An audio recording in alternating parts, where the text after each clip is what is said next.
అస్సలాము అలైకుం వరహ్మతుల్లాహి వబర్కాతు. సర్వలోకాల సృష్టికర్త అయిన అల్లాహ్ యొక్క శాంతి శుభాలు మీ అందరి జీవితంలో వర్షించుగాక. ఆమీన్ రబ్బుల్ ఆలమీన్.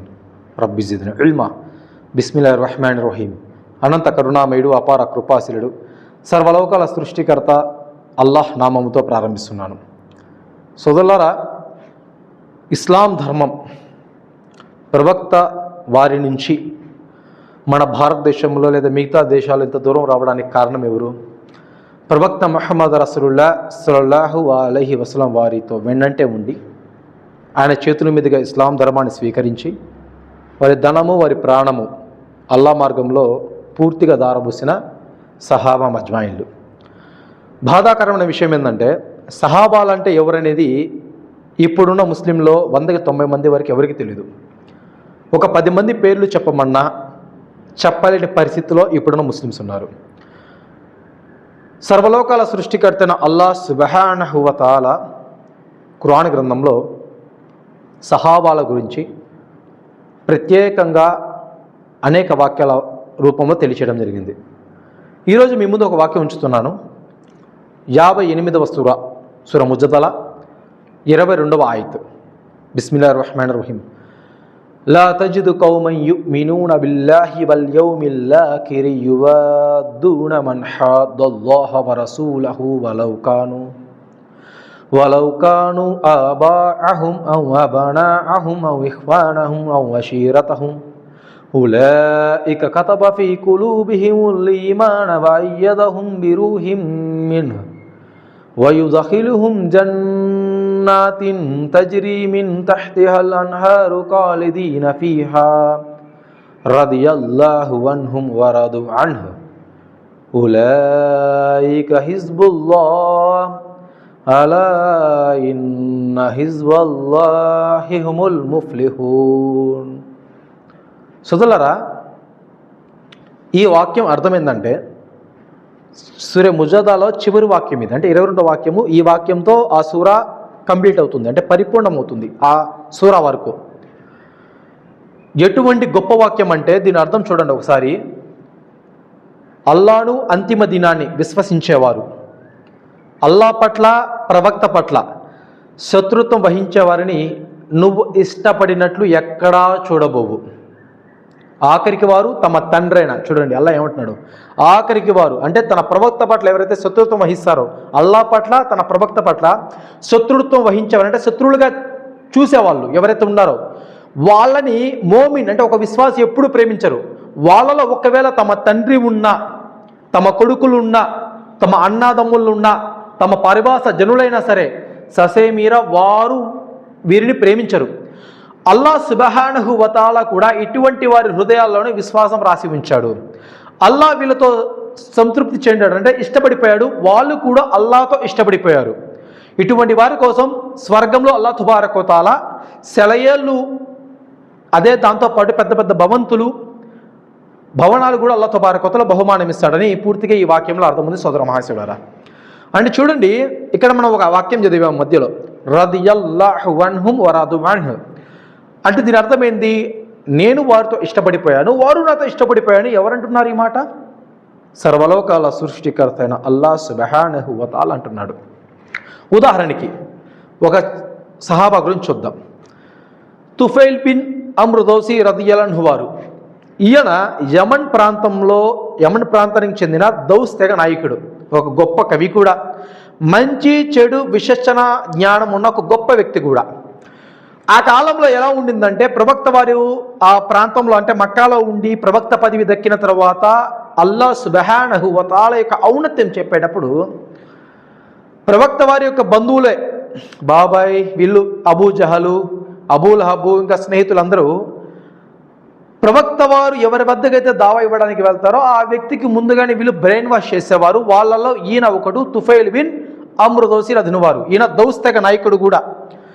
ఈయన తవాఫ్, కాబతుల్లా చుట్టూ తవాఫ్ చేద్దామని వచ్చాడు. మిత్రులారా, వచ్చినప్పుడు దైవ ప్రవక్త వారి గురించి ముందుగా ఈయనకి చెప్పేశారు. అయ్యా, ఇట్లా మా అన్న కుమారుడు ఉన్నారు, ఆయన పేరు ముహమ్మద్ సల్లల్లాహు అలైహి వసల్లం.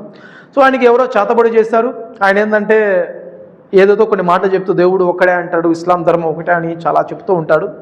సో జాగ్రత్తగా ఉండు, లేదంటే నువ్వు కూడా దారి తప్పే అవకాశం ఉంది అని చెప్పిన తర్వాత ఆయన ఏం చేస్తారంటే వామ్మో ఇది నిజమేమో, ఎందుకంటే మంచి చెడు విచక్షణ జ్ఞానం కలిగిన ఉన్న వ్యక్తి ఇతను.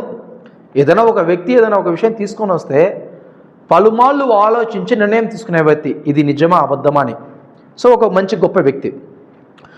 ఆయన చెప్పింది వీళ్ళు ఎవరైతే ఉన్నారో మక్కా అవిశ్వాసులు చెప్పింది నిజమే అనుకొని సరే అన్నారు. ఎందుకంటే ఆ కాలంలో ఎలా ఉండిందంటే సృష్టికర్త అల్లాను విశ్వసిస్తూ అక్కడ ఉన్న విగ్రహాలు ఏవైతే ఉన్నాయో ప్రవక్తలవి, ఆ ప్రవక్తల యొక్క విగ్రహాలు కూడా ఆరాధించేవారు. అంటే అల్లాహ్తో పాటు ప్రవక్తల యొక్క విగ్రహాలు కూడా ఒకేసారి ఆరాధించేవారు. అంటే విశ్వాసం రెండు వైపులా ఉండేది వాళ్ళకి. అందుకని చెప్పిన వెంటనే నేనేం చేశానంటే దూది తెప్పించుకొని అతనితో పాటు వచ్చిన అనుచరులు అతను దూది పెట్టుకొని తవాఫ్ చేస్తూ ఉండేవారు. అదే ఒక అయిపోయింది. మరొకసారి వస్తారు, అంటే మరొక సంవత్సరం వస్తారు. అప్పుడు వీళ్ళెవరు కనిపించరు అబూజాలు, ఎందుకంటే వారి వారి పనుల్లో ఉంటారనమాట. సో ఈయన ఏం చేస్తారంటే గుర్తొచ్చి దూది పెట్టుకొని ప్రవక్త ముహమ్మద్ రసూలుల్లాహి సల్లల్లాహు అలైహి వసల్లం వారు ఆ కాబతుల్లా వద్ద లోపల నమాజ్ చేస్తూ ఉండేవారు, నమాజ్ అనేది చేస్తూ ఉండేవారు. సో ఈయన తవాఫ్ చేస్తూ ఉన్నప్పుడు ప్రవక్త వారి నోటి నుండి వచ్చే ఖురాన్ వాక్యాలు ఆయన చెవిన పడ్డాయి. పడిన తర్వాత ఆయన నిశ్చేష్టుడైపోతాడు. ఏందిది ఇంత అద్భుతంగా ఉన్నాయి, వాళ్ళు ఏదైతే చెప్పారో అలా ఏమనిపించట్లేదు, ఒకసారి విందాము అని చెప్పి ప్రవక్త వారికి కొంచెం దగ్గరగా వెళ్ళి చాలా శ్రద్ధగా ఖురాన్ వాక్యాలు మొత్తం వింటారు. ఆయనకు అర్థమైపోతుంది ఇది సత్యం, ఇది నిజంగానే దైవ గ్రంథం ఇది అని చెప్పి. ప్రవక్త వారి నమాజ్ అయిపోయి ప్రవక్త వారి ఇంటికి వెళ్ళేటప్పుడు ఆయన వెనకానే ఇంటికి వెళ్ళిపోయి ప్రవక్త వారిని చేరుకొని ప్రవక్త వారితో మాట్లాడిన తర్వాత జరిగిన వృత్తాంతం అంతా ఆయనకి తెలియచేయడం జరుగుతుంది. ప్రవక్త వారు పర్వాలేదండి అని చెప్పి అల్లాహ్ తబారక వ తఆలా కారుణ్యం వల్ల ప్రవక్త వారు దావా ఇస్తే ఇస్లాం ధర్మాన్ని స్వీకరిస్తారు. ఆయన ముస్లిం అయిపోతాడు, అల్హమ్దులిల్లా అయిపోతుంది. అప్పుడు ఆయన ఒక మాట అంటాడు, ఓ ప్రవక్త, మీ వాళ్ళే మిమ్మల్ని ఇంత ఘోరంగా చూస్తున్నారు కదా, మీరు మా ప్రాంతానికి వచ్చేయండి, మా దేశానికి వచ్చేయండి, నా కిరీటం మీకు ఇచ్చేస్తాను, నా దేశం మీ దేశం అవుతుంది, మీ యొక్క ఇబాదత్ అంటే మీ యొక్క ఆరాధనకి ఇబ్బంది ఉండదు, నేను మీ కింద ఒక బానిసగా ఉంటానన్నారు. చూడండి, వాస్తవానికి కేవలము అల్లాహ్ సుబ్హానహు వ తఆలా యొక్క ప్రవచనాలు వాక్యాలు వినిన వెంటనే, అంటే ఖురాన్లో ఉన్న వాక్యాలు వినిన వెంటనే ఆయనకి సత్యం అర్థమైపోయింది. సృష్టికర్త అల్లాహ్ ఒక్కడే, ఈయన అంతిమ దైవ ప్రవక్త, ఈయనను అనుసరించి అల్లాహ్ను విశ్వసిస్తే నేను సాఫల్యం పొందుతాను. మరణాంతర జీవితం తర్వాత, అంటే నేను మరణించి తిరిగి లేచిన తర్వాత అల్లాహ్ సుబ్హానహు వ తఆలా నాకు శుభవార్త, స్వర్గపు యొక్క శుభవార్తని ఇస్తాడు, నాకు స్వర్గాన్ని ఇస్తాడు అని చెప్పి పూర్తిగా మోమిన్ అయిపోతాడు. అల్లాహ్ అంతా అవుతుంది. సో ఈయన సీరత్ ఇప్పుడు దాకా చాలామంది విని ఉండరు. సో అల్హమ్దులిల్లా విన్నారు కాబట్టి ఇక్కడ ఒక విషయం తెలియజేయాలనుకుంటున్నాను. ఇప్పుడు అనేక మంది ముస్లింలు అనగా ఆలింలు గ్రంథ జ్ఞానము అంటే ఖురాన్ మరియు హదీసు ఉన్న గ్రంథ జ్ఞానం ఉన్న ఆలింలు చాలా ఎక్కువ మంది వరకు ఎవరైనా ఖురాన్ చదువుతుంటే లేదా హదీసులు చదువుతుంటే నువ్వు అవి చదవకూడదు, చదివే బాధ్యత మీది కాదు నాది అని చాలామంది అంటూ ఉన్నారు.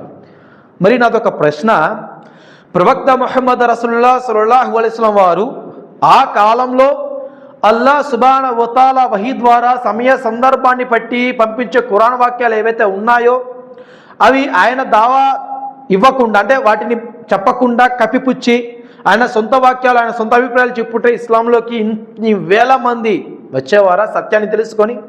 సో ఎవరైతే ఈ మాట చెప్తున్నారో అది వాళ్ళ స్వలాభం కోసము, వాళ్ళ పొట్టకూటి కోసం అని మనం ఆశించవచ్చు. అదేవిధంగా మరికొంతమంది ఉన్నారు, అల్లాహ్తో పాటు వీళ్ళని కూడా విశ్వసించవచ్చు, వీళ్ళకు కూడా సజ్దా చేయవచ్చు అన్న ఆలింలు కూడా కొంతమంది ఉన్నారు సమాధులకి. సో వాళ్ళకు కూడా అల్లాహ్ హిదాయత్ ఇవ్వాలి. చూడండి సోదర మహాశివులారా, సోదరి మనులారా, సత్యం అనేది బహిర్గతం అయిపోయింది ఖురాన్ ద్వారా, అసత్యం అనేది నాశనం అయిపోయింది. సో ఎవరైతే ఖురాన్ చదువుతారో ముస్లింలే కాదు ముస్లిమేతరులు కూడా, అనగా హిందువులు కానీ క్రైస్తవులు కానీ సత్యాలు ఏందనేది మీకు తెలుస్తాయి. మీరు ఏమీ తెలుసుకోకుండా, అనగా ఖురాన్ చదవకుండా ఇస్లాం ఇలాంటిది, ఇస్లాం అంటే ఎక్కువగా చాలామంది విశ్వసించేవాళ్ళు. ఎందుకంటే మేము దావా ఇచ్చేటప్పుడు చాలామంది ఏం చెప్తారంటే ఇస్లాం అంటే ఏముందండి, మేము గుళ్ళకి వెళ్తాం, మీ వాళ్ళు దర్గాకి వెళ్తారు, ఏం వ్యత్యాసం లేదు, రెండు ఒకటే అంటారు. అంటే ముస్లింలుగా ఎవరైతే ఉన్నారో వారు ఎవరిని ఆరాధిస్తున్నారంటే ఎక్కువ మంది మన గైర్ ముస్లింలు అనగా మన హిందూ ప్రియతమ సోదరులు కానీ లేదా మన క్రైస్తవ ప్రియతమ సోదరులు కానీ ఎక్కువగా భావించే విషయం ఏంటంటే వీరు ముస్లింలు ఎక్కువగా దర్గాలో ఉన్న వాటిని ఆరాధిస్తారు. ఎందుకంటే వీళ్ళ దేవుడు కూడా దర్గాలో ఉన్న వ్యక్తి అని చెప్పిన విశ్వాసము 100కి 99 మందికి ఈ మాట హిందూ సోదరుల్లో కానీ క్రైస్తవ సోదరుల్లో కానీ వాళ్ళ హృదయాల్లో ఇమిడి ఉంది. దానికి కారణం ఏంటంటే ముస్లింలకు ఖురాన్ అంటే ఏంటో తెలియదు, ఖురాన్లో ఏం చెప్పడం జరిగిందో అల్లాహ్ తబారక వ తఆలా తెలియదు, సహాబాల గురించి కూడా తెలియదు. అందుకే ఇన్షాల్లా అల్లాహ్ సుబ్హానహు వ తఆలా సహాబాల గురించి ఏవైతే వాక్యాలు అవతరింపచేయడం జరిగిందో సహాబాలు ఉద్దేశించి ఒక్కొక్క సహాబాను ఉద్దేశించి ఒక్కొక్క వాక్యం ఇన్షాల్లా ఖురాన్లో ఉన్న విషయాలు ఎవరి మీదైతే అవతరింపచేయడం జరిగిందో కొంతమంది అంటే ఉదాహరణ చూడండి, వాస్తవానికి ఖురాన్ అంతా కూడా దైవ ప్రవక్త వారిపైన అవతరింపచేయడం జరిగింది. కానీ అవతరింపజేసేటప్పుడు కొంతమంది సహాబాల పేర్లు కూడా అల్లాహ్ తబారక వ తఆలా చెప్పడం జరిగింది, కొంతమంది పేర్లు చెప్పకుండా ఆ వ్యక్తుల ఉద్దేశించి చెప్పడం జరిగింది. ఇవన్నీ ఎలా తెలుస్తాయి మనకి? సహాబాల యొక్క సీరత్ చదివితే మనకు తెలుస్తాయి. ఎందుకంటే అల్లాహ్ సుబ్హానహు వ తఆలా స్పష్టంగా చెప్పడం జరిగింది సూరా బకరా 2వ సూర 137వ వాక్యంలో, ఫైన్ ఆమను బిమిస్లి మా ఆమంతుం బిహి ఫఖద్ ఇహ్తదౌ. మీరు విశ్వసించినట్లు, మీరు అంటే ఎవరిక్కడ? ప్రవక్త వారి యొక్క అనుచరులు అంటే సహాబాలండి. ఇమాం అబూ హనీఫా, ఇమాం మాలిక్, ఇమాం షాఫీ, ఇమాం హంబల్. సో ఈ నలుగురు ఇమాములు అనుసరించమని కూడా అల్లాహ్ సుబ్హానహు వ తఆలా చెప్పలేదు. చెప్పింది ఎవరి గురించి అంటే సహాబాల గురించి. మరి అటువంటి సహాబాల సీరత్ ఇప్పుడు తెలుసా అంటే ముస్లింలకి ఎవరికి తెలియదు. సో అందువల్ల సోదర మహాశయులారా, అల్లాహ్ దయతలిస్తే నా ప్రయత్నం ఏదైతే ఉందో ఇన్షాల్లా సహాబాల గురించి మీకు చెప్పడానికి ప్రయత్నం చేస్తాను. అల్లాహ్ తబారక వ తఆలా ఈ వీడియో చూసిన ప్రతి ఒక్కరికి కూడా ఖురాన్ చదివే భాగ్యాన్ని హిందువులకు, మన హిందూ సోదరులకు కానీ మన ప్రియతమ క్రైస్తవ సోదరులకు కానీ లేదా మన ముస్లిం సోదరులు ఎవరైతే ఉన్నారో దర్గాకు పోయే వాళ్ళు కానీ వీళ్ళందరికీ కూడా సర్వోన్నతుడైన అల్లాహ్ సుబ్హానహు వ తఆలా ఖురాన్ చదివి దాన్ని అర్థం చేసుకునే భాగ్యాన్ని అల్లాహ్ వాళ్ళందరికీ కూడా ప్రసాదించుగాక. ఆమీన్. అల్లాహ్ తబారక వ తఆలా మనందరికి కూడా సహాబాలు కలిగిన విశ్వాసం మనందరికీ కూడా అల్లాహ్ సుబ్హానహు వ తఆలా ప్రసాదించాలని నేను అల్లాహ్తో వేడుకుంటున్నాను. అస్సలాము అలైకుం వరహ్మతుల్లాహి వబరకాతుహు.